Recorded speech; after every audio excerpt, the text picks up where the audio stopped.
روایتو کې راځي یو ځل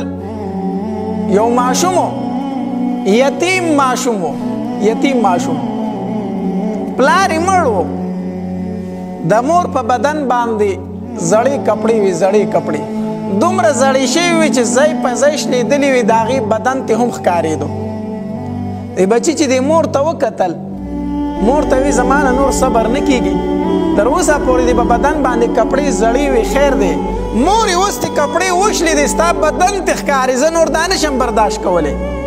زه ځمه تره ته مې ووامه چې زما د مور په بدن لباس نه دی موږ له لږ صادر کپړه راکړه چې زما مور پې بدن پټ کړي هغه ماشوم چې لاړو او تره ته یې خبره وکړه ده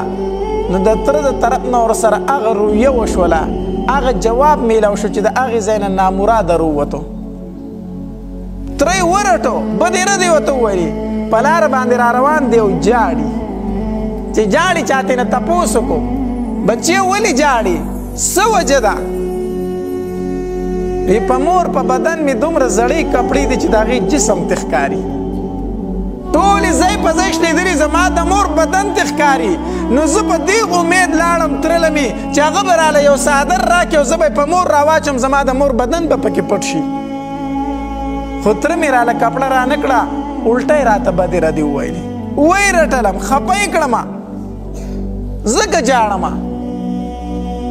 په کوڅه کې په لاره کې ورته کس وایي وایي دا ستا چې کوم مراد دی ستا چې کوم امید دی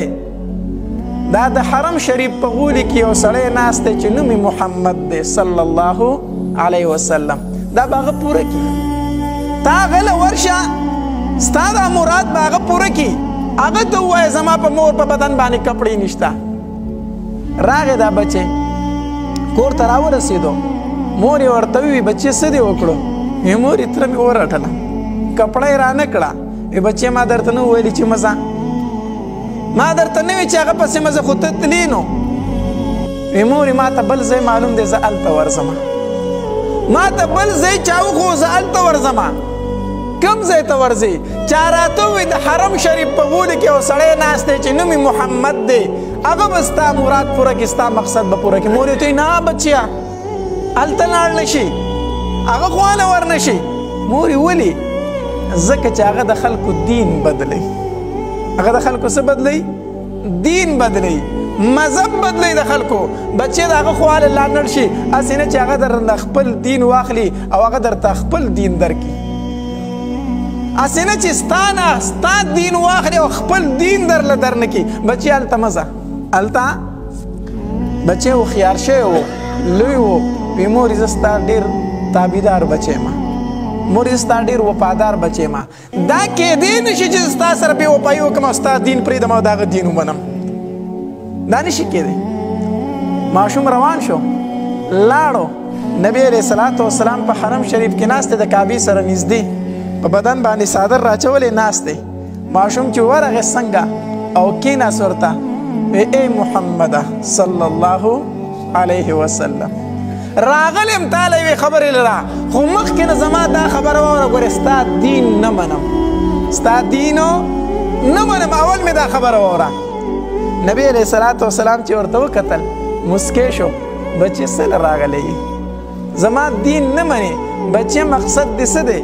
څه غرض له راغلی دی لی ما زما د مور بدن باندې کپړې نشته زما د مور په بدن داسې کپړه پرته ده چې د هغې عورت دې ټول ښکاري راغلی مه کو ته را سره څه کولی شي څه امداد را سره کولی شي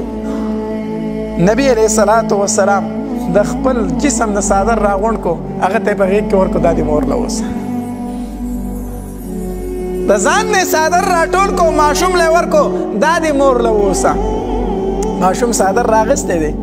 راوړو او چې څنګه کور ته راورسېد په خپل مور باندې څادر ور واچو څادر د چا دی د دواړو جهانو د سردار څادر دی په خپل مور یې راواچه خپله مور یې پکې پټه کړه مور یې ورته وی بچیا خپل دین خو به یې درته نه درکړی ستا نه خو به یې ستا دین نه یې اخیستی خپل دین خو به یې در باندې نه یې منلی هغه ورته وی نه مورې ما ورته لومبی دا خبره کړې وه چې ګورې ستا دین نه منم لومبی مې ورته دا شرط ایښی و چې مقصد مې دی غرض مې دی خو ګورې ستا دین نه منمه. مور یې چې هغه څادر په ځان باندې رابند کو او ځان یې پکې راپټ کو داسې ورته وکتل چې بچه د هغه دین به اوس مونږ منو د هغه دین به اوس مونږه منو. چا چې په مونږ باندې د خپل جسم د پیغمبرۍ څادر راخور کو بچه مونږ به څنګه د هغه د دین نه انکار وکړو. نبی علیه السلام مینه محبت خور کړی نفرت